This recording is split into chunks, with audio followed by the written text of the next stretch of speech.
This week on Buzzfeed, Unsolved, we cover the creepy death of Roland T. Owen. I gotta say, this one really gives me the willies. Gives you little goose pimples? Yeah, I don't like it.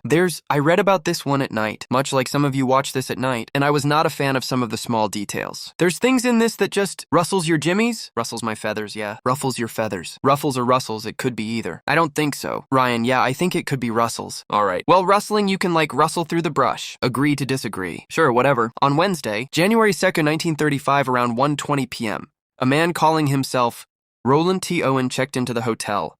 President in Kansas City in room 1046. Witnesses say he was aged anywhere from 20 to 35 with brown hair, a scar on his scalp visible above his ear, and a cauliflower ear. He was nicely dressed in a black coat.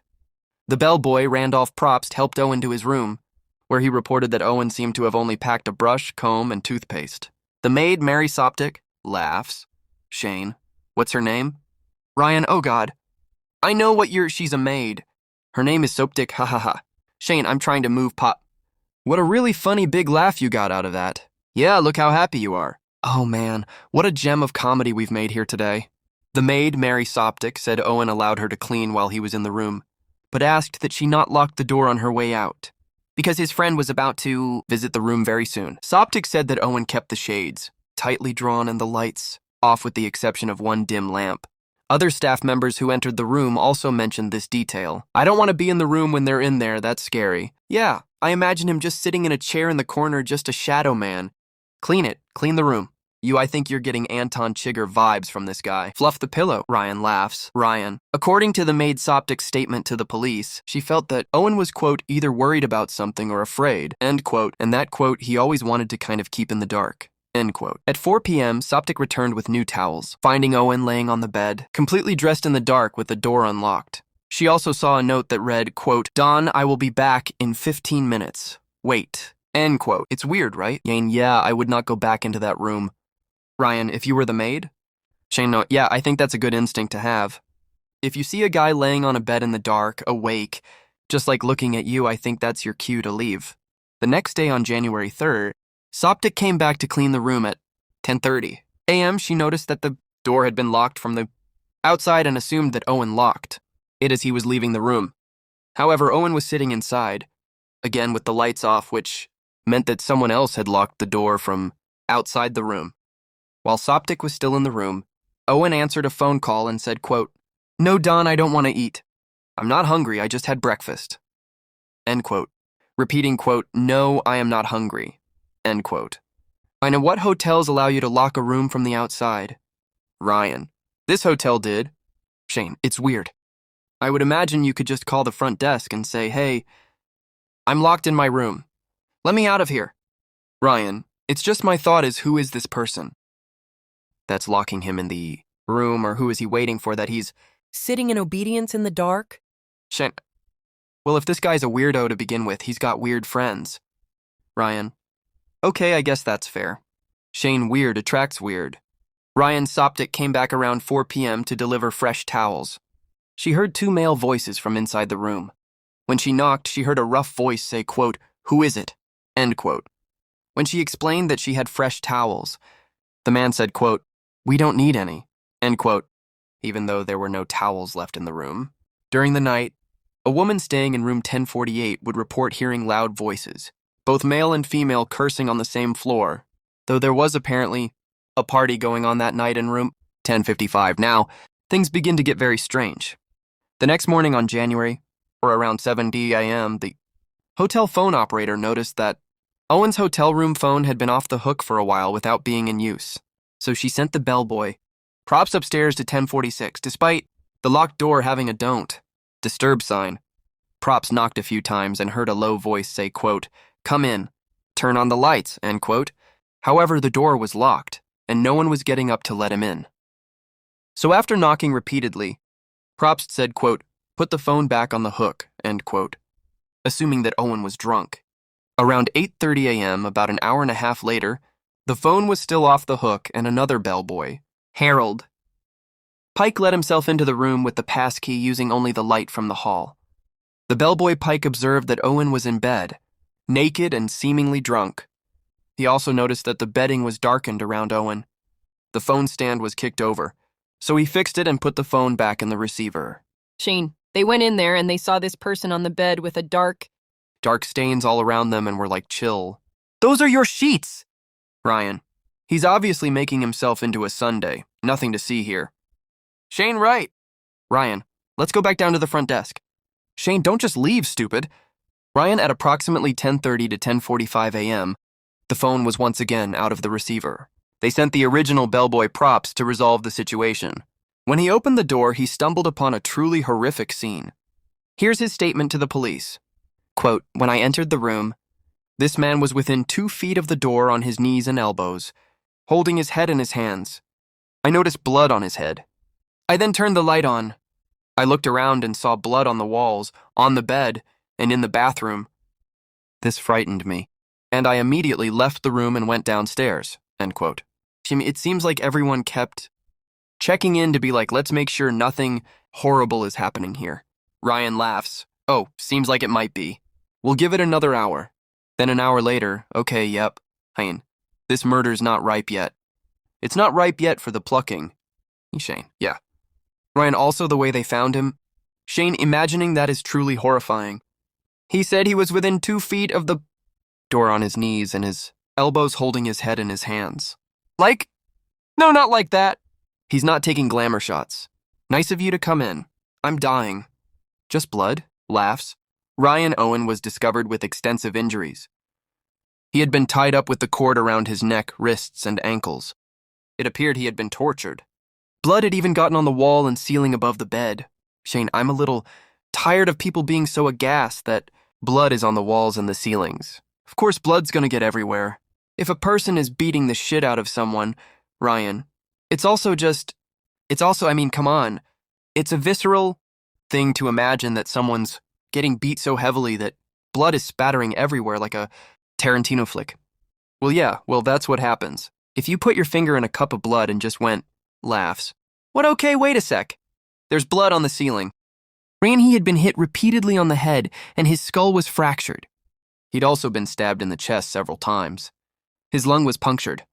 There was bruising around his neck that could mean he was strangled. Remarkably, Owen was somehow still alive, though. One of the detectives to arrive on the scene would ask Owen about anyone else who had been inside the room.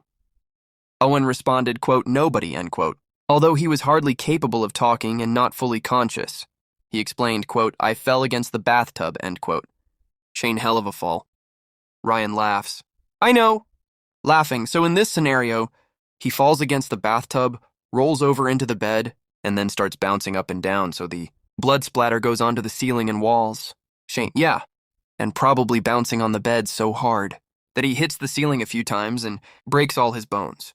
Ryan, and fractures his skull. I bounced my head off the bathtub and I thought I'd go for a little bounce in the bed. Shane, Jesus Christ. And tied himself up somehow? Ryan laughs. Ryan. After this brief exchange, he was completely unconscious and was taken to the hospital.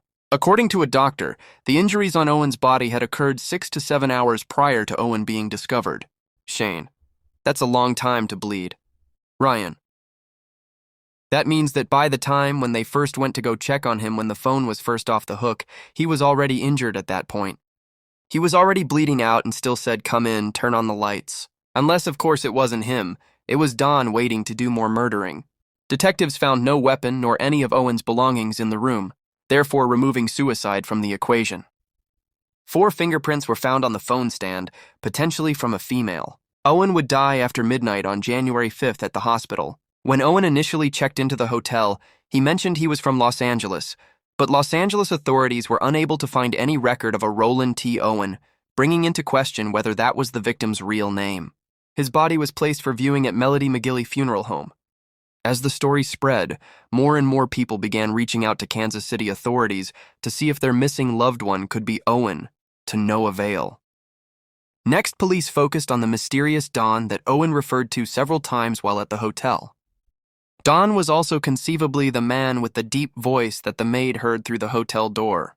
Nevertheless, the police's search returned no results. Owen's upcoming burial was announced by the Journal Post on March 3rd to be in a potter's field. However, the Melody McGilly Funeral Home received a call from an anonymous individual who said they would send the money necessary for providing Owen with a proper funeral. Somebody knows who he is, and my suspicion, what if it's Don? Here, 'cause and Don is a very tough love kind of guy. Ryan, I suppose there's two reasons why he would not give up his killer, right? Love, or maybe he was being entrapped somehow. Like maybe there was some kind of leverage against him. Shane, you think this was a lover's quarrel? Ryan, it could have been. Why would he pay for his funeral if he killed him? Or and if it wasn't the killer who's paying for the funeral, why wouldn't that person just step forward and be like, yeah, that's fucking Jerry? Shane, right, the plot thickens. Ryan, it does indeed. Shane, this is a thick-ass plot. Ryan, this one's thick. This plot is thick as hell. Juicy as a juicy peach? Shane, oh, it's a juicy peach, all right, and I've got juice running down my chin. Ryan laughs. Ryan. Sure enough, on March 23rd, money bundled in a newspaper was delivered to the funeral home from an anonymous sender. Funeral flowers were anonymously arranged with the Rock Flower Company, along with a card that said, quote, "Love forever, Louise," end quote, placed on Owen's grave. Shane, yeah, I'm just going to start sending flowers to people's funerals and say, "Love forever, Louise." You should just say, "Love forever, Shane," and a picture of yourself. Like that. But then people are going to ask me questions like, why'd you do that? And I'd say, it's a funny joke, and they'd say, this is a funeral, you know? Laughs. Ryan. Skipping forward about a year and a half later in 1936, a friend of Ruby Ogletree found an American weekly piece chronicling the Owen case. Upon looking at the magazine, Ruby would correctly identify Owen as her son, who left Birmingham in 1934. Owen's actual name was Artemis Ogletree, and he was only 17 years old. Shane sounds like a Harry Potter boy. Ryan, what? I'm Shane, that sounds like a little Hogwarts student. Artemis Ogletree? Oh, okay. I thought you were referring to the contents of the case. It sounds like the story of Harry Potter. Shane. No, things turned out better for him. Ryan, yeah, I think he went on to have great adventures. Shane, yeah, he wasn't brutally murdered in a hotel room.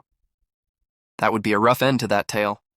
Ryan Ruby Ogletree, his mother, had actually received 3 letters from her son in the spring of 1935. However, these letters were delivered after Owen's death and were typed, according to a sensational newspaper account of the murder case. This was especially suspicious because Artemis didn't know how to type. This article also reported that the letter's tone was, quote, slangy and unfamiliar, end quote, to Ruby Ogletree. Shane, is it weird back then that you could just pretend to be someone? Ryan, you could still do that today. Shane, no. Ryan, I bet you I could check into a hotel right now and say my name is Ricky Goldsworth. Shane, but then they're going to say, do you have a credit card, sir? Ryan, and I'll be like, oh yeah, this is my friend. I'm just putting just a deposit. That's not going to fly. They're going to put handcuffs on you right away. Where'd you grow up, Ricky Goldsworth? Oh, I grew up down the road. What city? Oh, New York City. You grew up in New York City? This is happening in New York now. What's your mother's name, Ricky Goldsworth? Lucy Goldsworth. What's her maiden name? Lucy Gold. Laughs. See, crumbling. Well, I wouldn't stumble like that. I'd have a prepared response. You'd be firing him off? I'd be firing him off and I'd be like, what's the fucking holdup? Laughs. I'm trying to check into a room and you're giving me a goddamn inquisition? Is this how you treat all your customers? All right. Who do you think you are? That's fair, okay, that's fair. And I'd poke him in the chest like this. At this point, I'm giving you a room, all right? You did it, you win. You win, Ricky. Ryan. After some time, it was revealed that Artemis Ogletree had also stayed at the St. Regis in Kansas City with another man, possibly Don. In the early 2000s, Dr. John Horner, the author of an exhaustive account of the murder case published by the Kansas City Public Library, received an out-of-state call about Artemis Ogletree. The caller claimed to find a box containing newspaper articles about the Ogletree murder in a deceased elderly person's belongings. According to the caller, there was something else in the box. Something else that had apparently been referenced in the newspaper articles. Unfortunately, the caller did not say what that item was.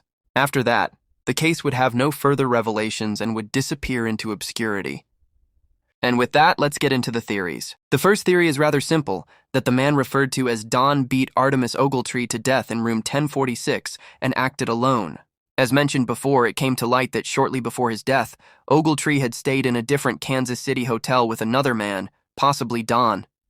Don was also conceivably the man with the deep voice that the maid heard through the hotel door, but even if this theory is true, the police were never able to figure out who Don actually was. The second theory is that the unknown Don didn't act alone. This theory relates to an observation by Charles Blocher, the elevator operator the night of the murder. His observation also perhaps sheds a little light onto who Don could be. The night of the murder, Blocher saw a, quote, commercial woman, end quote, going to the 10th floor. The elevator operator estimated that the woman was 135 pounds and about 5'12" feet tall. She had dark hair and was wearing a, quote, coat of black Hudson seal or imitation Hudson seal, end quote. Shane, what is the commercial? What a commercial woman. Ryan. She looks like she was dressed in very nice clothing, so they called her commercial woman. You were Shane what? Ryan. Anyways, I didn't make up the name, that's what they called her. Shane, she looked like the Pinsole lady. Ryan, yeah, sure, yeah, she was hanging out with the brawny guy. Shane. She was next to a big, tall, bald man in a white t-shirt. Ryan, yeah, it was her, Brawny, and Mr. Clean. They all went and they just went off on little adventures. Blocher claimed this woman was looking for room 1026 to meet a man she was unable to find. It's possible that this woman was looking for Ogletree and had mistaken room 1046 for 1026. This commercial woman was also seen with a man from the 9th floor, a man that the elevator operator said was the same height and weight as the woman. Some speculate that this man could have been Don. If you'll recall, there were fingerprints potentially from a female found on the phone stand, and a woman staying next door in room 1048 reported hearing loud female and male voices cursing, so it wouldn't be unreasonable to suspect that this commercial woman and the man from the 9th floor could have been responsible for what happened to Artemis Ogletree. However, there was nothing official on the woman or the man beyond what little was on the internet, and my own personal speculation. The third theory comes from many sensational articles published in the following years that suggested Ogletree was killed for being unfaithful to his fiancée. I'd like to call to mind the announcement in the Journal Post that Ogletree would be buried in a potter's field, the announcement that appeared to prompt an anonymous caller to fund Ogletree's funeral. According to a sensational article published in the Newcastle Sun called Mystery Murder in Room 1046, that sequence of events went a little differently. The article states that a woman called the local paper to say, quote, "You have a story in your paper that is wrong. Roland Owen will not be buried in a pauper's grave. Arrangements have been made for his funeral," end quote. Shane, I'm gonna start using it. Ryan, a pauper's grave? Me, Shane, well, just a pauper's as sort of a descriptor. Like if I get a subpar salad. Ryan, oh, this is a pauper's salad. Shane, I will not eat this pauper's salad. Ryan, or if you get like a hotel room that just has a view of the parking lot or the freeway. I'm not going to sit in this pauper's hotel room. Shane, front desk. Yes, I will not accept this pauper's view. Ryan, this is Ricky Goldsworth. You know what the deal is. Do you want me to come down there again? Didn't think so. Shane, man, that guy's scary. Ryan, yeah, he's really scary. When asked to identify herself and what actually happened to the man still known as Owen at the time, she replied, quote, "Never mind. I know what I'm talking about. He got into a jam," end quote, before hanging up the phone. At the same time, a man called the funeral parlor where Owen was held and said, quote, "Don't bury Owen in a pauper's grave. I want you to bury him in Memorial Park Cemetery. Then he will be near my sister. I'll send funds to cover the funeral expenses," end quote. Shane, these people hate paupers. Ryan, I think maybe that may have just been slang for the time. Shane, was it? Ryan, I mean, it seems, unless these two people just love saying paupers. Either way, the more important detail to mine from that is the fact, sister's grave. Sister's grave. Shane, did they look into the cemetery and see what, Ryan, we're gonna get into that right now. Great. Well, kinda. The man apparently explained that Owen had jittled a girl he was engaged to, and that in room 1046, Owen the man and the jilted girl had a, quote, little meeting, end quote. Before hanging up, he said, quote, "Cheaters usually get what's coming to them," end quote. Shortly after, the Rock Floral Company received a call asking for, quote, 13 American Beauty roses sent to Roland Owen's funeral, end quote. The voice added, quote, "I'm doing this for my sister," end quote.